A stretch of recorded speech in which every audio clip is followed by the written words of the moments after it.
Hi guys, so I'm coming to you on this chilly Saturday. I just wanted to be able to give you guys another message as we're still in quarantine and following God's wisdom of listening to our authorities and those around us and staying social distanced and trying to flatten the curve. And those are all some big words, but it just means we're trying to help get the numbers of people getting sick down so that we can safely come out and be back together again.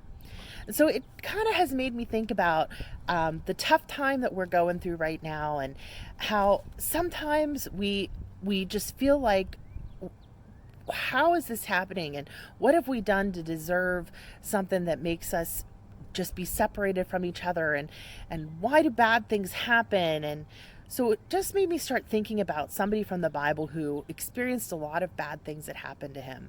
Does anybody know who I'm talking about before I even tell you? Well, I'm talking about a godly man by the name of Job. And Job's story takes place around the same time as the stories of Abraham and Isaac and Jacob and Joseph. And Job lived with his family.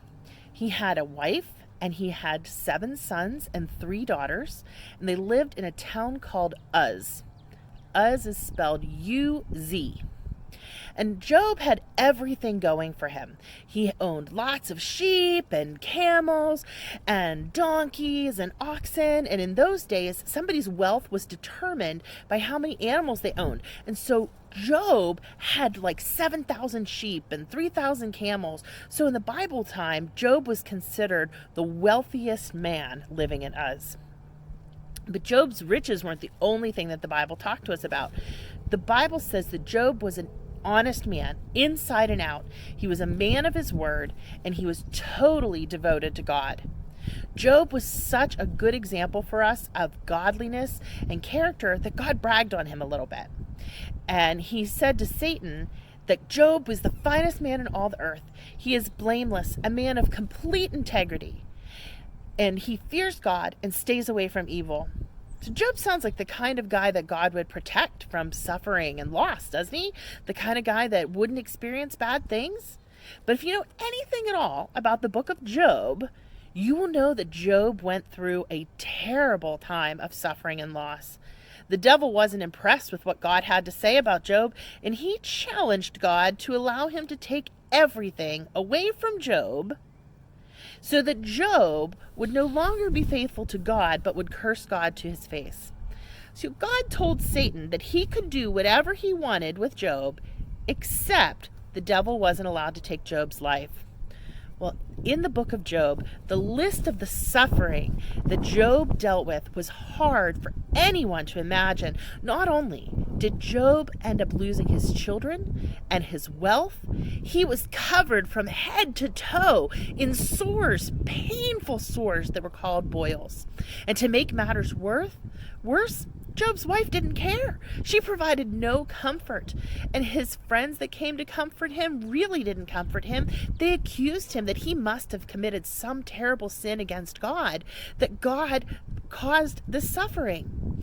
Now, most of the book of Job, which is 37 chapters long, or actually 41 chapters long. Most of the book of Job is an account of the conversations between Job and his friends and everybody trying to figure out what could have caused this horrible suffering. The end of the book of Job, from chapters 38 to 41, is the account of the conversation between Job and God.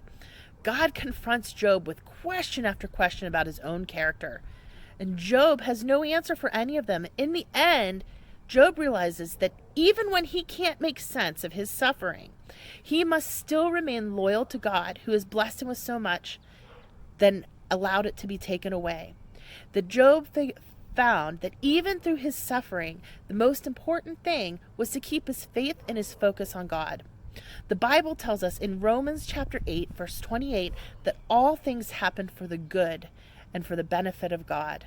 That's a paraphrase or a summary of what it says, but the Bible tells us that no matter what we're going through, it's all for the good for those who believe in God. So I have a little craft for you guys, something that I was thinking about to help us keep our focus on God, with some stuff you might have around the house. Anybody have some empty toilet paper tubes? Oh, we've got some empty toilet paper tubes around here. So we've got a toilet paper tube. I have a baggie. And in my baggie, someone blessed me with lots of confetti. I don't know who thought that was a good idea, but someone blessed me with lots of confetti. So I have some confetti or some glitter that I put in a bag. But you could use some ripped up little tiny pieces of paper for this.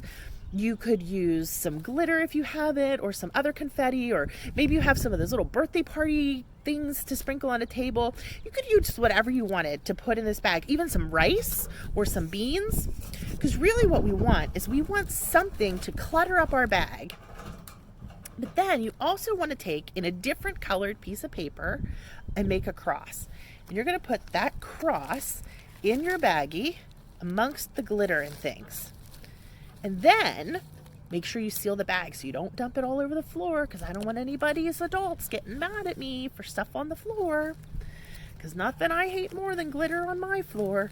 Then you're going to be able to use it to hunt and find the cross.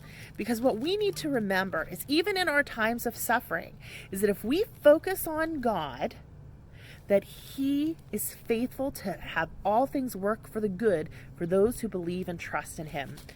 So if you want to make it like a kaleidoscope, you're going to put your toilet paper tube right on top of the bag of glitter and tape it to the toilet paper tube so that you can kind of shake it around.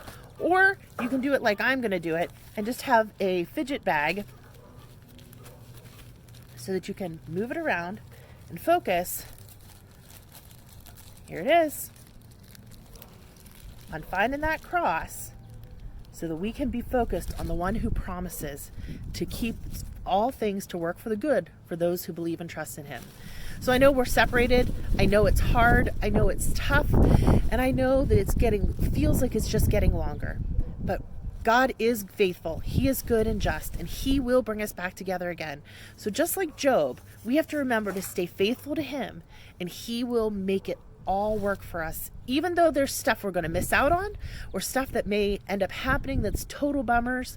There are things that are going to happen that are really sad and things that are upsetting, but we need to remember that God is faithful to see us through to the end, no matter what, as long as we keep our focus on Him.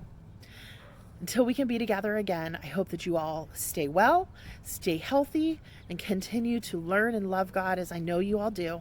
I'm going to share some Go Fish songs that maybe you can ask your grown-ups to play too for you. And I hope to be able to see you together again really soon. Bye.